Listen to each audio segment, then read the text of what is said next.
উইকেটে যাওয়ার পরপরই ছক্কা। ডাউন দ্য উইকেটে গিয়ে মঈন আলীকে লং অফের উপর দিয়ে ওড়ালেন মাশরাফি বিন মুর্তজা। ছুঁয়ে ফেললেন একটি 50।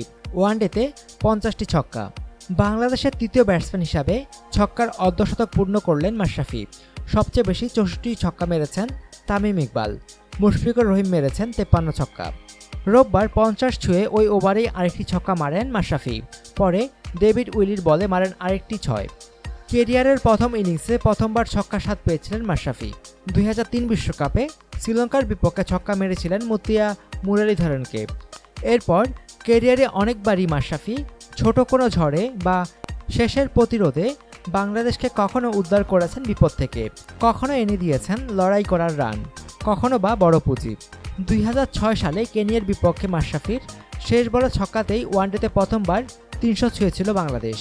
কেরিয়ারে দুইবার ইনিংসে 5 ছক্কা মেরেছেন মাশরাফি। 2006 সালে স্কটল্যান্ডের বিপক্ষে ও 2007 সালে ভারতের বিপক্ষে।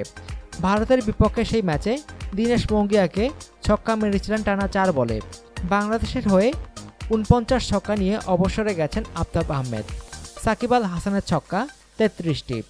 ওয়ানডেতে ছক্কার বিশ্ব রেকর্ড শহীদ আফ্রিদির, মেরেছেন 351টি ছক্কা। সানাত জয়সুরিয়া মেরেছেন 270টি ছক্কা। অনুগ্রহপূর্বক সংবাদটি শেয়ার করুন এবং খেলাধুলার সর্বশেষ খবর জানতে স্পোর্টস লাইট সাবস্ক্রাইব করে রাখুন। ধন্যবাদ।